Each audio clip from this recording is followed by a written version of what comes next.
Welcome back to our YouTube channel Pathshala sir ji. अभी देखा था हम लोग ने, इससे पहले वाले क्लासेस में कठिन अवकलन पढ़ा था। मैंने बताया था पहले क्लास में कि ये जो है ये लास्ट क्लास था किसका, कठिन अवकलन का। ठीक है, तो हमारा यहाँ पे कठिन अवकलन अध्याय 5 जो है वो पूरा कंप्लीट हो गया है।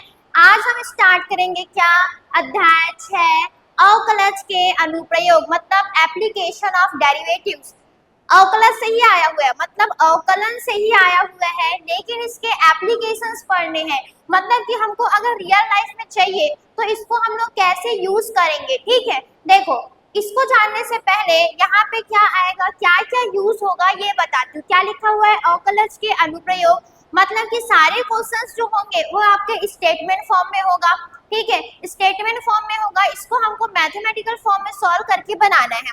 तो सबसे पहले यहाँ पे ध्यान देना है, कोई भी क्वेश्चन में जैसे यहाँ पे लिख दिया है dr/dt, ये हम लोग ने फिजिक्स में पढ़ा होगा। dr/dt क्या क्या आता है, इसको क्या बोलते हैं हम लोग, इसको बोलते हैं वेग, जो कि क्या होता है, किसी स्थिति का समय के सापेक्ष क्या हो रहा हो, परिवर्तन हो रहा हो, वो क्या कहलाता है, एक स्थिति का समय के सापेक्ष दूसरे स्थिति में परिवर्तन होता है, वो कहलाता है क्या, आपका वेग कहलाता है। तो उसी तरह से अच्छा यहाँ पे r नहीं होके क्या आता है, x। अगर हम लोग वेग का लिखे तो ये क्या कहलाता है, t के सापेक्ष परिवर्तन हो रहा है। और इसी परिवर्तन को देखो क्या लिखा हुआ है, हम लोग ने अवकलन के फॉर्म में लिखा हुआ है। यहाँ पे अवकलन किसके बेस पे हो रहा है, t के सापेक्ष हो रहा है।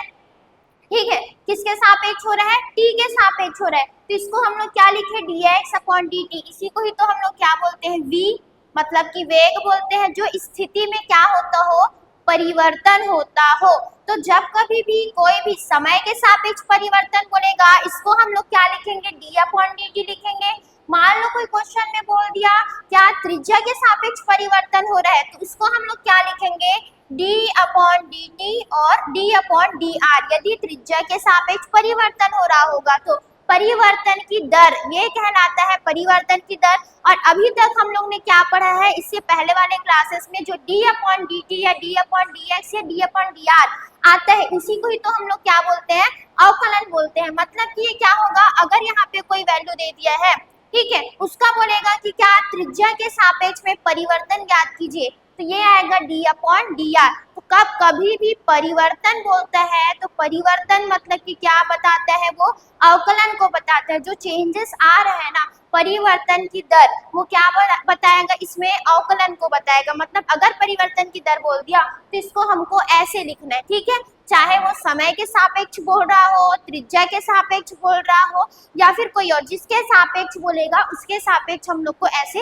लिखना पड़ेगा। ठीक है, ये आ गया आपका क्या, इसमें यही सब काम आने वाला है, परिवर्तन की दर।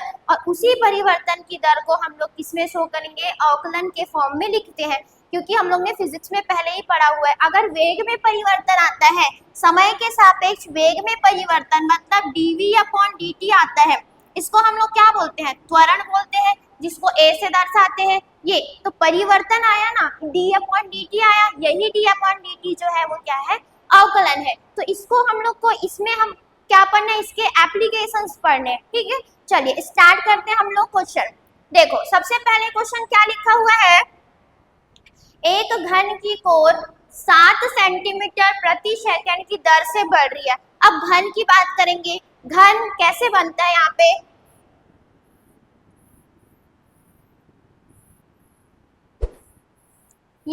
ये हो गया, मान लो कोई घन है, इसमें का एक कोर जो है वो क्या बोल रहे हैं, 7 सेंटीमीटर प्रति सेकंड, एक सेकंड में कितना, 7 सेंटीमीटर बढ़ रहा है। मतलब इसका एक कोर, मान लो ये वाला जो कोर है वो 7 सेंटीमीटर प्रति सेकंड की दर से बढ़ रहा है।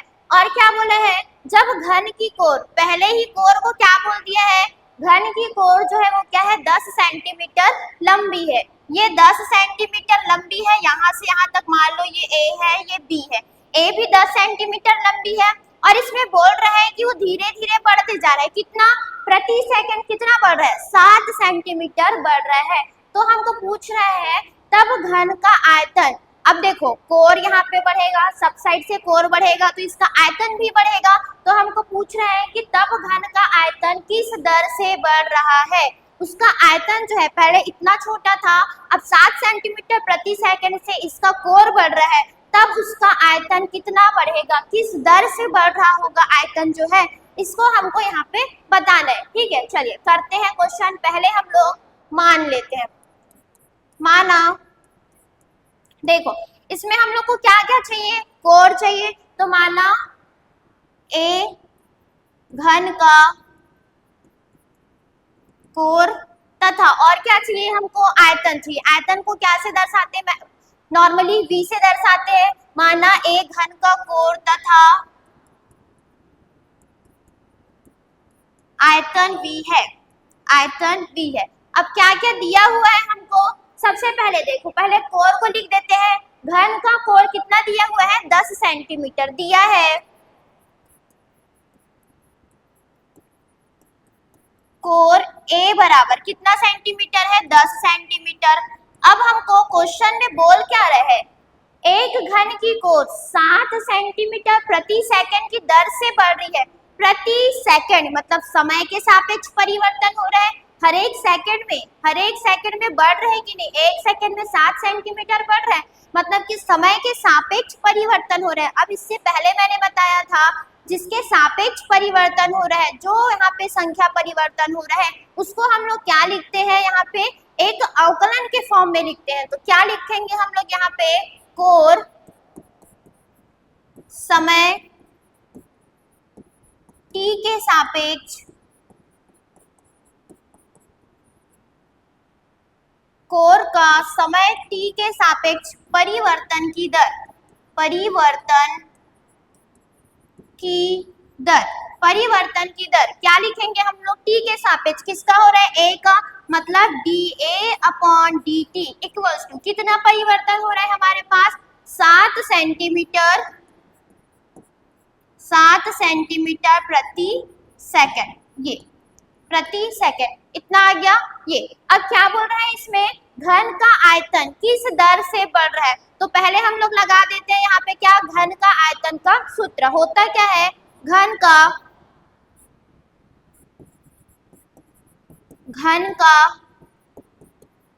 आयतन v बराबर क्या होता है, घन का आयतन v बराबर होता है a क्यूब। ये आ गया इसका फॉर्मूला, घन का आयतन v बराबर a क्यूब। अब इसमें भी क्या बोल रहा है, किस दर से बढ़ रहा है, मतलब इसमें परिवर्तन को बताना है। तो हम लोग लिखेंगे क्या यहाँ पे, आयतन का समय t के सापेक्ष परिवर्तन, ठीक है, समय t के सापेक्ष परिवर्तन, कितना परिवर्तन हो रहा है ये हमको बताना है। ठीक है, चलो करते हैं। यहाँ पे परिवर्तन मतलब t के सापेक्ष हो रहा है, यहाँ पे लिख देंगे हम dv अपॉन dt। अब क्योंकि हमको इसको दोनों पक्षों में करना पड़ेगा, यहाँ भी लिख देंगे d अपॉन dt, और ये क्या था, a क्यूब। ये तो हो गया dv अपॉन dt, और इसी को ही हमको याद करना है, आयतन में परिवर्तन की दर कितना होगा, तो ये निकाल दिए हम लोग, समय के सापेक्ष परिवर्तन की दर। परिवर्तन मतलब हमेशा इस फॉर्म में आएगा, एक अवकलन के फॉर्म में, जिसके सापेक्ष परिवर्तन हो रहा होगा वो। ठीक है, अब देखो ये फंक्शन हमको किसमें दिया हुआ है, a के फॉर्म में दिया हुआ है, और हमको अवकलन किसमें करना है, t के सापेक्ष करना है। तो इसको क्या करना पड़ेगा, बदलना पड़ेगा। कैसे लिख देंगे हम, d अपॉन dA, मतलब dA का ऊपर नीचे गुणा कर देते हैं, यहाँ पे आएगा a की पावर क्यूब और dA अपॉन dt, इतना हो गया। अब अवकलन करते हैं, ये क्या हो जाएगा, 3a स्क्वायर और dA अपॉन dt, ये था dv अपॉन dt, क्या आ जाएगा यहाँ से, dv अपॉन dt और 3a और dA अपॉन dt की वैल्यू पता है हमको। देखो क्या था, a की वैल्यू, a इक्वल्स टू था 10 सेंटीमीटर, और dA अपॉन dt की वैल्यू क्या गिवन था, 7 सेंटीमीटर प्रति सेकंड। वैल्यू रख देते हैं यहाँ, देखो क्या आ जाएगा यहाँ से, अच्छा क्या आ जाएगा यहाँ से, a की वैल्यू 10 और dA अपॉन dt की वैल्यू 7। ठीक है, ये सेंटीमीटर में था, यहाँ पे इसका लिख देते हैं सेंटीमीटर, और ये वाला जो था वो किसमें था, सेंटीमीटर प्रति सेकेंड, ये ठीक है।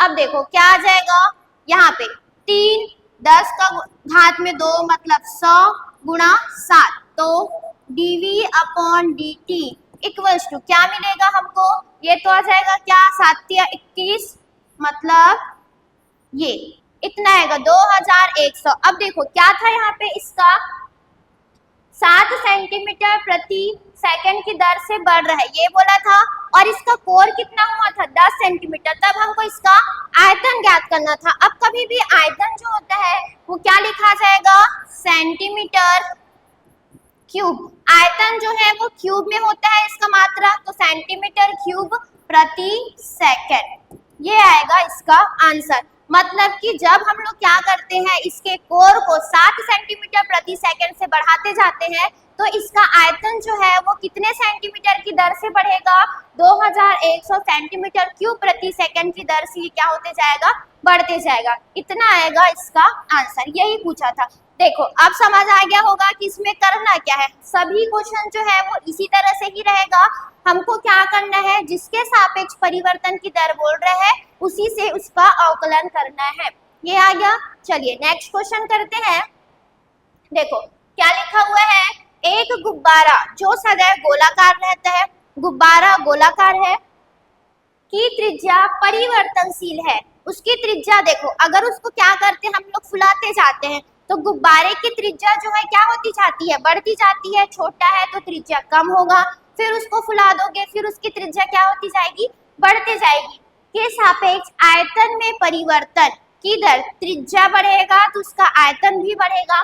याद कीजिए जब त्रिज्या कितना दिया हो 10 सेंटीमीटर दिया है, क्या ज्ञात करना है हमको यहाँ पे त्रिज्या के सापेक्ष आयतन के परिवर्तन की दर। अब सबसे पहले हमको ये जानना पड़ेगा क्योंकि आयतन ज्ञात करना है तो किसका आयतन लेना है हमको गुब्बारे का आयतन, जो कि क्या है गोलाकार है, तो गोले का आयतन ये याद होना बहुत जरूरी है, सारे फॉर्मूलेस जो है तभी जाके क्वेश्चंस बनेगा। गोले का आयतन क्या होता है, यहाँ पे वृत्त का क्षेत्रफल क्या होता है, वृत्त की त्रिज्या क्या होती है, ये सब हमको यहाँ पे पता होना चाहिए, परिधि क्या होता है ये, ठीक है। देखो क्या बोला है हल, सबसे पहले तो हम लोग मान लेते हैं, माना गुब्बारे की त्रिज्या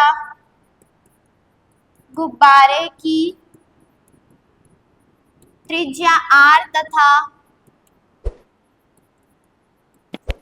आयतन v है, ये मान लिए। अब इसके बाद जो दिया है उसको लिखते हैं, दिया है देखो क्या दिया हुआ है हमको, एक ही बस दिया हुआ है क्या, जब त्रिज्या 10 सेंटीमीटर है मतलब r बराबर दे दिया है 10 सेंटीमीटर, r बराबर हमको दे दिया है 10 सेंटीमीटर, ये आ गया।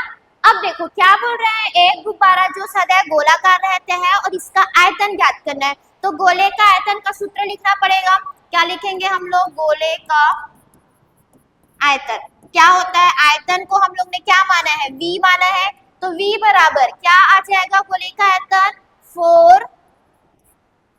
4/3 पाई r क्यूब, ये आएगा इसका आयतन, ये होता है गोले का आयतन v बराबर 4/3 पाई r क्यूब, ये आ गया। अब देखो क्या ज्ञात करना है हमको, आयतन में परिवर्तन की दर।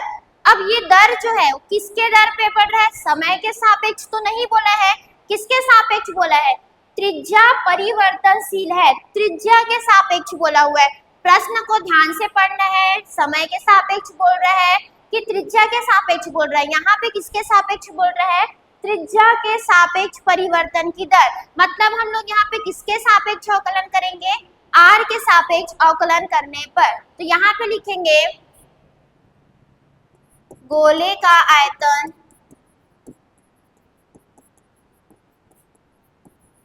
त्रिज्या r के सापेक्ष परिवर्तन की दर, परिवर्तन की दर। अब इसको क्या करना पड़ेगा, r के सापेक्ष अवकलन करेंगे, ये आ जाएगा हमारे पास dv upon dr equals to 4/3 constant है, पाई भी कांस्टेंट है, और d अपॉन dr r की पावर क्यूब, ये आ गया। क्या लिखेंगे हम लोग यहाँ पे, dv upon dr equals to 4/3 pi, इसका अवकलन करेंगे, अवकलन करने पर ये क्या हो जाएगा, घात सामने आ जाएगा और इससे एक कम, ये आ गया। यहाँ देखो 3 और 3 तो कट गया। अब हमको यहाँ पे r की वैल्यू दिया हुआ है, r की वैल्यू क्या दिया हुआ है, 10 सेंटीमीटर। तो इसको हम लोग लिख देते हैं, यहाँ पे देखो, यहाँ पे हल करती हूँ, dv upon dt equals to क्या आ जाएगा, 4 pi r square, 4 pi. r की वैल्यू क्या था हमारे पास, 10 दिया हुआ है, 10 का स्क्वायर मतलब 4 पाई, 10 का स्क्वायर मतलब 100, तो यहाँ पे क्या आ जाएगा 400 पाई, ये आएगा dv अपॉन dt, इतना आएगा इसका आंसर, जिसके सापेक्ष हमको बोला हुआ था। अब देखो किस में दिया था, सेंटीमीटर में, तो क्या आ जाएगा सेंटीमीटर क्यूब, सेंटीमीटर क्यूब। इतना आयतन से क्या होगा, इसकी त्रिज्या जो है वो बढ़ती जाएगी, इसमें मतलब इसके आयतन में परिवर्तन होगा। कितना, dv अपॉन सॉरी r के सापेक्ष ले रहे थे ना, तो dv upon dr, dv upon dr। त्रिज्या में परिवर्तन की दर ज्ञात करना था कि इसका आयतन त्रिज्या के सापेक्ष परिवर्तन की दर क्या आया, 400 पाई सेंटीमीटर क्यूब, जिसके सापेक्ष बोलेगा उसके सापेक्ष हमको उसको अवकलन करना है, ठीक है। अब देखो नेक्स्ट क्वेश्चन क्या लिखा हुआ है, एक गुब्बारे की त्रिज्या, यहाँ भी सेम है, देखो दोनों क्वेश्चन सेम जैसे है, गुब्बारे के लिए ही बोल रहा है, लेकिन इसमें क्या पूछा है और उसमें क्या पूछ रहा है ये ध्यान देना है, और किसके सापेक्ष हमको यहाँ पे परिवर्तन की दर ज्ञात करना है ये भी ध्यान देना है। क्या बोल रहा है, एक गुब्बारे की त्रिज्या 10 सेंटीमीटर प्रति सेकंड की दर से बढ़ रही है, त्रिज्या जो है वो बढ़ रहा है। जब गुब्बारे की त्रिज्या 15 सेंटीमीटर है तब किस दर से गुब्बारे की सतही क्षेत्रफल बढ़ रहा है। हमको वहां पे क्या बोला था, आयतन पूछा था, पूरा आयतन पूछा था कि उसका आयतन कितना बढ़ रहा है। अब हम लोग को उसके सतह का क्षेत्रफल बस पूछ रहा है, सतह का क्षेत्रफल बस पूछ रहा है कि उसका क्षेत्रफल किस दर से बढ़ रहा है। अब देखो यहाँ पे क्या था, त्रिज्या के सापेक्ष नहीं बोला हुआ है, क्योंकि त्रिज्या ही समय के सापेक्ष बदल रहा है, मतलब कि इसको भी हमको चेंज करना पड़ेगा, किसके, समय के सापेक्ष इसकी त्रिज्या, इसका क्षेत्रफल ज्ञात करना पड़ेगा, ठीक है। चलो लिखते हैं पहले हल। सबसे पहले माना त्रिज्या r तथा समय t के सापेक्ष क्षेत्रफल, समय t के सापेक्ष लेंगे ना, क्योंकि समय में परिवर्तन हो रहा है, 10 सेंटीमीटर प्रति सेकंड, कितने सेकंड में, हर एक सेकंड में बदल रहा है, मतलब उस दर से समय के सापेक्ष हमको इसको करना पड़ेगा अवकलन, किसका, t के सापेक्ष क्षेत्रफल, क्या मान लेते हैं इसको, a है, a है। दिया क्या क्या है हमको, दिया है, देखो क्या क्या दिया हुआ है, गुब्बारे की त्रिज्या 10 सेंटीमीटर प्रति सेकंड की दर से बढ़ रही है, तो त्रिज्या dr किसके सापेक्ष बढ़ रहा है, समय के सापेक्ष, तो dr upon dt equals to 10 centimetre प्रति सेकंड, ये आ गया। अब क्या दिया हुआ है, त्रिज्या r का भी मान दे दिया है, तथा r बराबर क्या दिया हुआ है, 15 सेंटीमीटर, ये ठीक है। क्या याद करना है हमको, किस दर से गुब्बारे की सतही क्षेत्रफल बढ़ रहा है, उसका क्षेत्रफल जो है वो किस दर से बढ़ रहा है, ये हमको यहाँ पे याद करना है, ठीक है। तो यहाँ पे हम क्या लगा देंगे, देखो क्या लगा देंगे, यहाँ पहले तो क्या लिखेंगे, इसका सतही क्षेत्रफल क्या होता है, मतलब गुब्बारे की सतही क्षेत्रफल A बराबर, अब देखो क्योंकि गुब्बारा जो है वो क्या है, एक गोला ही है, तो गोले का क्षेत्रफल क्या होता है यहाँ पे, 4 पाई r स्क्वायर, ये इतना, उसमें आयतन क्या था, 4/3 पाई r क्यूब। अब यहाँ पे जब क्षेत्रफल पूछेगा तो क्षेत्रफल क्या हो जाएगा, A बराबर 4 पाई r स्क्वायर। अब यहाँ पे हमको क्या करना है, t के सापेक्ष बदल रहा है इसका क्षेत्रफल, तो लिखेंगे हम लोग यहाँ समय t के सापेक्ष परिवर्तन की दर, परिवर्तन की दर, समय t के सापेक्ष बदल रहा है, इसलिए इसको हम लोग अवकलन करेंगे किसके सापेक्ष में, टी के सापेक्ष यानी कि समय के सापेक्ष, तो ये आ जाएगा dA/dt equals to 4 pi constant और d/dt ये क्या होगा r स्क्वायर। अब यहाँ देखो ये क्या लिखा हुआ है, r त्रिज्या लिखा हुआ है, इसका अवकलन किसके सापेक्ष करने बोल रहा है, t के सापेक्ष, तो t के सापेक्ष तो नहीं होगा, इसको हमको क्या करना पड़ेगा, बदलना पड़ेगा। क्या आ जाएगा यहाँ से dA/dt इक्वल्स टू 4 पाई रहेगा। अब यहाँ पे dr और dr का ऊपर नीचे मल्टीप्लाई कर देते हैं, ये आएगा d/dr r स्क्वायर और dr/dt, ठीक है। क्या हो जाएगा dA/dt इक्वल्स टू 4 पाई हो गया, r स्क्वायर लिखा हुआ है, r के सापेक्ष अवकलन करेंगे, क्या हो जाएगा ये 2r और ये dr/dt। अब देखो जो जो वैल्यू हमको यहाँ पे गिवन है उसकी वैल्यू पुट कर देते हैं। r की वैल्यू क्या दिया हुआ है 15 सेंटीमीटर और dr/dt की वैल्यू क्या दिया हुआ है 10 सेंटीमीटर। देखो क्या आ जाएगा dA/dt इक्वल्स टू ये हो जाएगा 4 दूनी 8 पाई, r की वैल्यू कितना दिया हुआ है 15 और dr/dt की वैल्यू कितना हुआ है 10 दिया हुआ है, तो ये लिख देते हैं 10, मल्टीप्लाई करेंगे कितना हो जाएगा 15 × 120, 120 मल्टीप्लाई 10 मतलब ये 1200 पाई, ये आ जाएगा मतलब dA/dt इक्वल्स टू आया कितना 1200 पाई। अब क्योंकि ये क्या है क्षेत्रफल है, तो क्षेत्रफल के लिए इसको हम लोग क्या लिखेंगे सेंटीमीटर स्क्वायर प्रति सेकंड, सेंटीमीटर स्क्वायर प्रति सेकंड, ये आएगा इसका मात्रक, ठीक है। देखो वो वाले क्वेश्चन में हमको इसका आयतन पूछा था जो कि t के सापेक्ष परिवर्तन हो रहा था। अब ये वाले क्वेश्चन में क्या है, इसमें हम लोग को इसका क्षेत्रफल पूछा है जो कि समय के सापेक्ष बदल रहा है, इसलिए हम लोग ने क्या किया इसको dA/dt बोला है, ठीक है। dA/dt लिखा हुआ है क्योंकि t के सापेक्ष ये क्या हो रहा है समय के सापेक्ष जो है इसकी त्रिज्या जो है बदलती जा रही है। ये हो गया, ये हम लोग ने कर लिया 3 क्वेश्चन। चलिए आगे के क्वेश्चन करते हैं। क्या लिखा हुआ है एक घन का आयतन, फिर से घन आ गया है, उसमें क्या हुआ था वो भी एक घन का ही क्वेश्चन था। क्या लिखा हुआ है एक घन का आयतन 9 सेंटीमीटर क्यूब प्रति सेकंड की दर से बढ़ रहा है यदि इसके कोर की लंबाई 10 सेंटीमीटर है। यहाँ भी कोर की लंबाई दे दिया है 10 सेंटीमीटर और इसमें क्या बढ़ रहा है इसका आयतन बढ़ रहा है, उसमें हम लोग को उस आयतन की दर को ज्ञात करना था।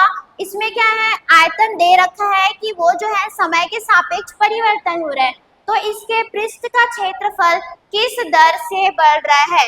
अब हमको इसमें घन का पृष्ठीय क्षेत्रफल निकालना है।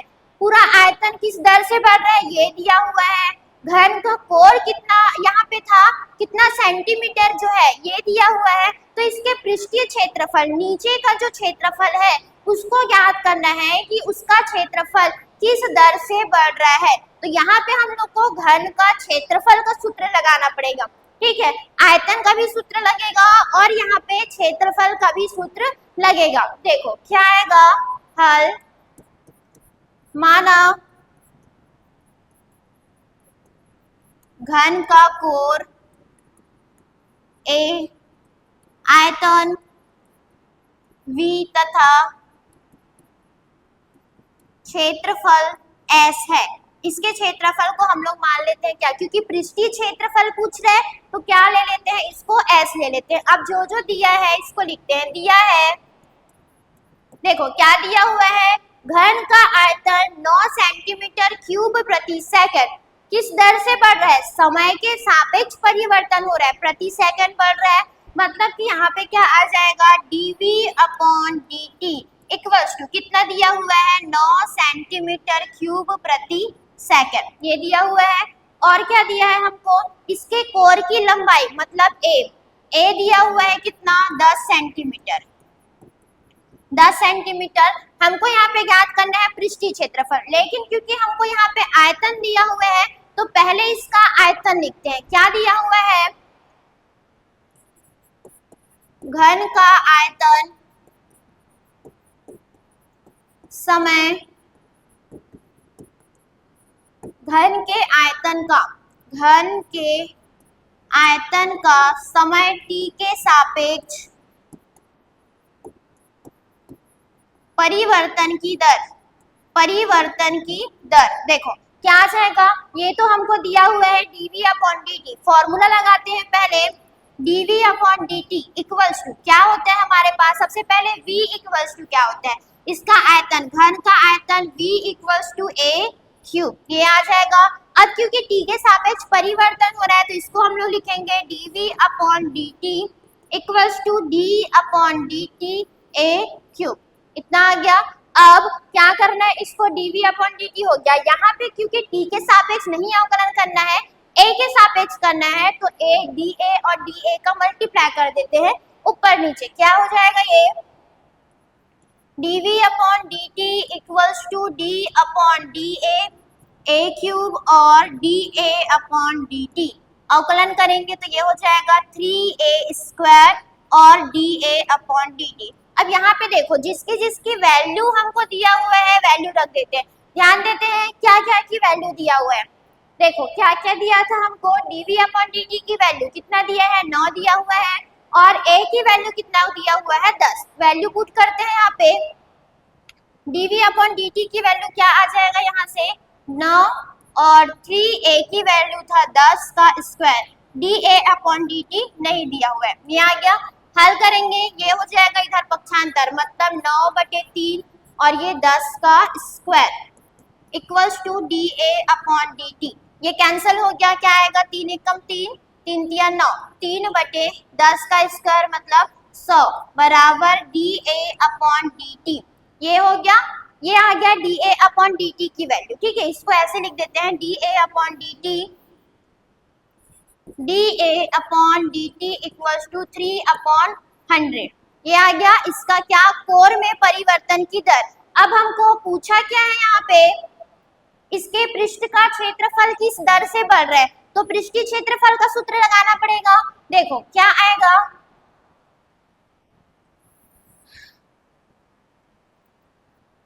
घन के पृष्ठीय क्षेत्रफल, घन का पृष्ठीय क्षेत्रफल क्या आएगा, इसको हम लोग ने क्या किया था, s से शो किया था, तो s इक्वल्स टू होता क्या है 6a स्क्वायर। अब ये भी जो है वो समय के सापेक्ष परिवर्तन होगा, क्या लिखेंगे हम इसको, ds upon dt equals to 6d upon dt और a स्क्वायर, क्या आ जाएगा 6d upon da a square और dA अपॉन dt, ठीक है। इसका अवकलन करेंगे a के सापेक्ष तो 6, 2 बाहर आ जाएगा, यहाँ बचेगा a और dA अपॉन dt। अब देखो फिर से हमको क्या करना है, जो वैल्यू दिया है रख देते हैं, dA अपॉन dt की वैल्यू क्या है 3/100, तो ds upon dt equals to 6 दूनी 12, a की वैल्यू कितना था 10 और इसकी वैल्यू कितना है 3/100, 0 और 0 कैंसिल हो गया। अब इसके बाद और क्या क्या कटेगा यहाँ पे, 2 छक्के 12, 2 पंचे 10, ये हो गया, तो ds upon dt equals to क्या हो जाएगा 6 तिया 18/5, इतना आएगा इसका आंसर 18/5, क्योंकि इसके बाद तो जो हल होगा वो पॉइंट में आ जाएगा।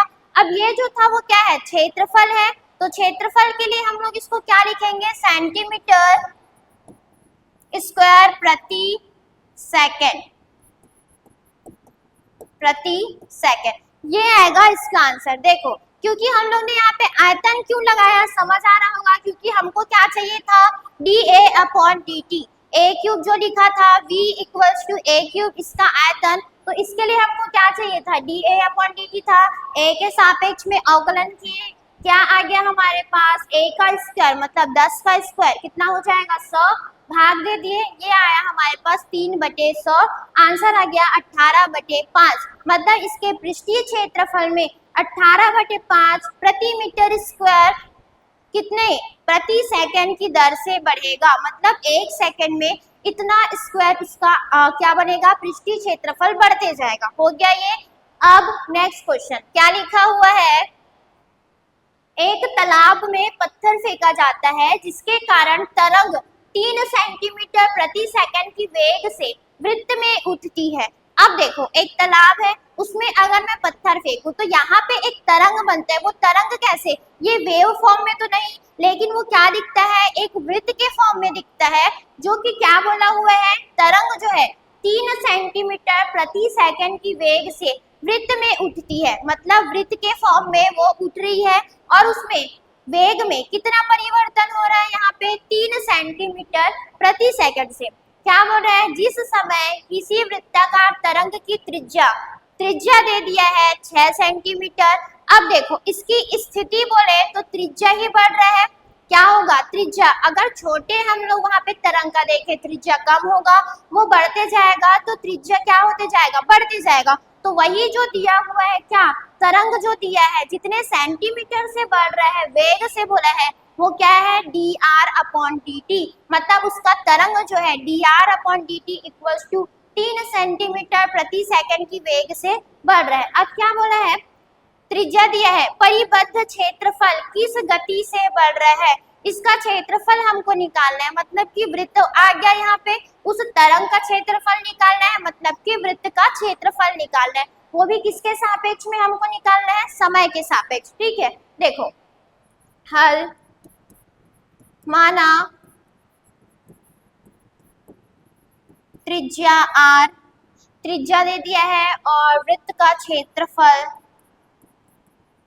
वृत्त का क्षेत्रफल क्या ले लेते हैं, वृत्त का क्षेत्रफल a, और इसमें क्या मानना पड़ेगा, v। हो गया, बस वृत्त का क्षेत्रफल a है। क्या क्या दिया हुआ है इसको लिखते हैं। दिया है, देखो क्या बोला हुआ है हमको, पत्थर फेंका जाता है जिसके कारण तरंग 3 सेंटीमीटर प्रति सेकंड की वेग से वृत्त में उठती है। वृत्त में उठ रही है तो उसकी बढ़ क्या रहा है, यहाँ पे त्रिज्या बढ़ रहा है। किसके सापेक्ष बढ़ रहा है, समय के सापेक्ष बढ़ रहा है। मतलब कि इसको हम लोग क्या लिखेंगे, वृत्त की त्रिज्या का समय t के सापेक्ष परिवर्तन, परिवर्तन कितना दिया हुआ है, dr/dt इक्वल्स टू दिया हुआ है 3 सेंटीमीटर प्रति सेकंड, ये ठीक है। और हमको दिया हुआ है त्रिज्या r बराबर, त्रिज्या दिया है 6 सेंटीमीटर। तो हमको यहाँ पे निकालना है उस परिबद्ध क्षेत्रफल किस गति से बढ़ रहा है, मतलब उसका क्षेत्रफल किस गति से बढ़ रहा है, किस गति से परिवर्तन हो रहा है, ये निकालना है। अब ये जो है वो क्या है, एक वृत्त दिया हुआ है, तो यहाँ पे लिखेंगे हम वृत्त का क्षेत्रफल समय t के सापेक्ष परिवर्तन की दर, परिवर्तन की दर। तो सबसे पहले तो हम लोग लिखते हैं इसका फॉर्मूला, क्या आ जाएगा यहाँ पे, a इक्वल्स टू, क्योंकि हम लोग क्या ले रहे हैं, क्षेत्रफल ले रहे हैं। क्या होता है वृत्त का क्षेत्रफल, पाई r स्क्वायर, ये हो गया। अब देखो क्योंकि हमको समय t के सापेक्ष निकालना है, ये हो जाएगा क्या हमारे पास, dA/dt equals to d/dt pi r square, d/dt pi r square. Value रखते हैं क्योंकि इसको हमको r के सापेक्ष करना है, ये हो जाएगा क्या, dA/dt, देखो पाई r स्क्वायर, पाई तो बाहर आ जाएगा, अब r के सापेक्ष मतलब d/dr r स्क्वायर और dr/dt, dr और dr का क्या कर दिए हैं, ऊपर में मल्टीप्लाई कर दिए हैं और नीचे मल्टीप्लाई कर दिए, क्योंकि जो फंक्शन दिया हुआ है वो r के रूप में दिया हुआ है, तो इसको r के सापेक्ष अवकलन करने पर क्या हो जाएगा, ये पाई हो जाएगा, अवकलन करने पर ये होगा 2r और dr/dt, dA/dt इक्वल्स टू, देखो क्या हो जाएगा, ये पाई हो गया, 2 बाहर ले लेते हैं, r की वैल्यू और dr/dt की वैल्यू, r की वैल्यू क्या दिया हुआ है 6 सेंटीमीटर और dr/dt की वैल्यू क्या दिया हुआ है 3 सेंटीमीटर प्रति स्क्वायर। r की वैल्यू 6 और इसकी वैल्यू दिया हुआ है 3, मल्टीप्लाई करते हैं कितना हो जाएगा, ये 6 दूनी 12 और 12 तिया 36 पाई, ये ये हो जाएगा dA/dt इक्वल्स टू 36 पाई। अब हमको इसमें क्षेत्रफल निकालना है, तो ये हो जाएगा सेंटीमीटर स्क्वायर प्रति सेकंड।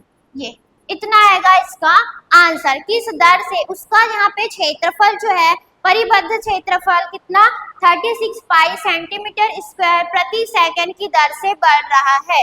ये हो गया हमारे आज के क्वेश्चंस। देखो इसमें क्या किया था, अवकलज के अनुप्रयोग, मतलब कि सारे एप्लीकेशंस जो है क्या आया है, एक स्टेटमेंट के फॉर्म में है। सब में बोला है, किसी में बोला है क्या कि वो जो है वो त्रिज्या के सापेक्ष परिवर्तन हो रहा है, या फिर किसी में बोला है कि वो जो है वो समय के सापेक्ष परिवर्तन होता है। तो जिसके सापेक्ष परिवर्तन होता है उसको सापेक्ष हमको क्या करना है, अवकलन करना है, और उसमें हमको इसका वैल्यू लेकर के आना है, मतलब उसका आंसर लेकर के आना है। ठीक है, देखो यहाँ पे क्या हुआ था, इसको बनाने के लिए हमको सबका फॉर्मूला याद रखना पड़ेगा, सूत्र याद रखना पड़ेगा। वृत्त का क्षेत्रफल क्या होता है, परिधि क्या होता है, घन का यहाँ पे आयतन क्या होता है, उसका क्षेत्रफल क्या होता है, घनाभ का क्षेत्रफल, आयतन, ये सब। ठीक है, तो इतना याद रखना जरूरी है, तभी जाके ये क्वेश्चंस बनेंगे। ठीक है, देखो आज के कितने क्वेश्चन किए हम लोग ने, 5 क्वेश्चन कर लिया है। आगे के क्वेश्चन हम लोग करेंगे नेक्स्ट क्लासेस में। ठीक है, थैंक यू फॉर वॉचिंग।